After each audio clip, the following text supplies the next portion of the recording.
Bonjour à tous, Laurent, Skyrimsoft. Une nouvelle vidéo sur le thème du suivi de vol.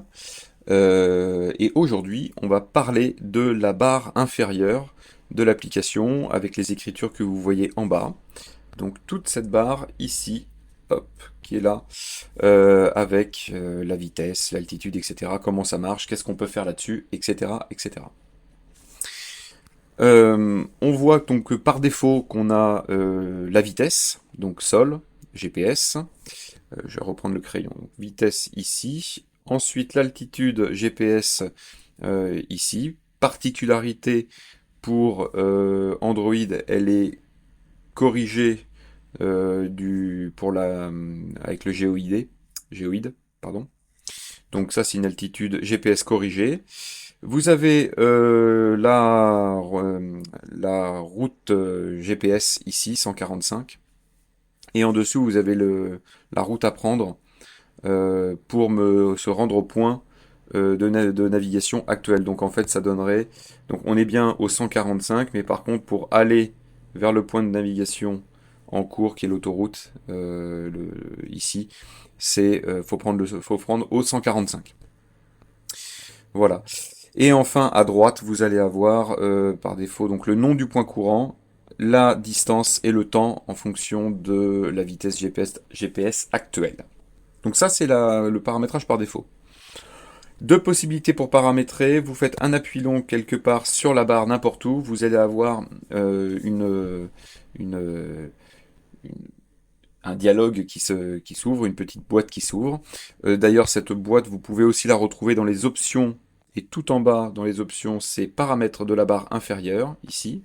Voilà, donc c'est exactement la même chose. Plus pratique peut-être l'appui long sur la barre pour l'avoir. Donc tout simplement, ce que je veux potentiellement faire, c'est ne pas voir du tout cette barre. Donc des fois, ça nous a été demandé. Donc on peut cacher cette barre. Alors évidemment, pour la récupérer, justement, c'est pour ça que je veux vous montrer qu'on peut aller dans les paramètres de la barre inférieure pour la réactiver complètement. C'est pour ça que c'est aussi disponible dans les options. Sinon, on serait bien embêté pour refaire un appui long sur cette barre. Voilà. Donc on peut la cacher complètement. Et après, on a un aperçu de la barre ici parce que il va y avoir ce qu'on appelle un métrique en haut à gauche, en bas à gauche, au milieu en haut, au milieu en bas, et à droite en haut, à droite en bas. C'est ce que vous voyez ensuite dans la liste en dessous. Voilà. Et donc, ce que vous pouvez faire, vous le devinez, c'est prendre ici un métrique et dire parmi tous les métriques disponibles, qu'est-ce que je veux. Donc, on peut vouloir, par exemple, à la place de la vitesse, une estimation de la hauteur. Voilà. Et donc là, j'ai une estimation de la hauteur, donc 2855 pieds, ici.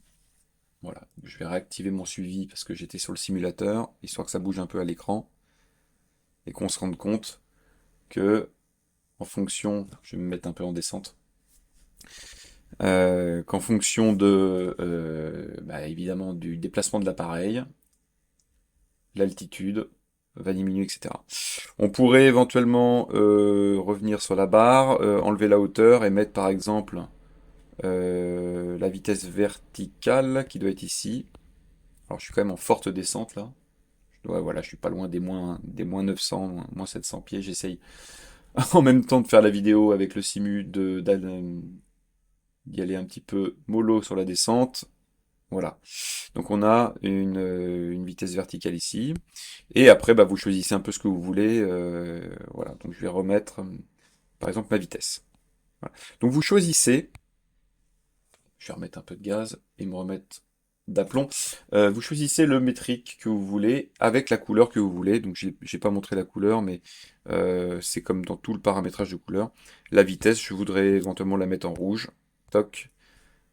Vous faites ce que vous voulez. Voilà. Un mot sur les autres métriques disponibles tout de même. Hop, je reviens sur cette petite liste.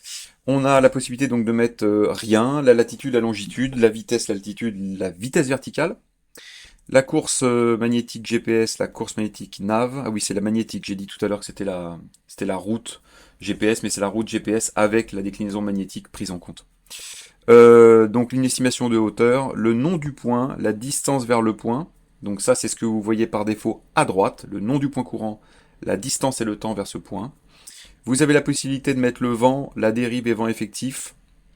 Ça, c'est avec les données de prévision de vent embarquées. On vous estime le vent que vous avez à l'altitude où vous êtes.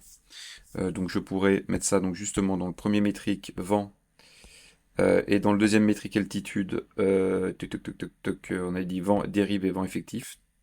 Toc. Voilà. Alors j'ai laissé le rouge. Dommage, mais bon.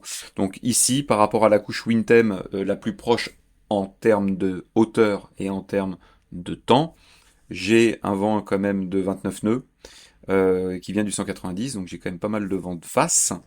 C'est pour ça que le vent effectif ici, en fonction donc de ma vitesse, est à peu près de 23 nœuds head, donc H comme headwind, T comme tailwind, donc vraiment j'ai de face, et j'ai quand même une forte dérive gauche de 11 degrés.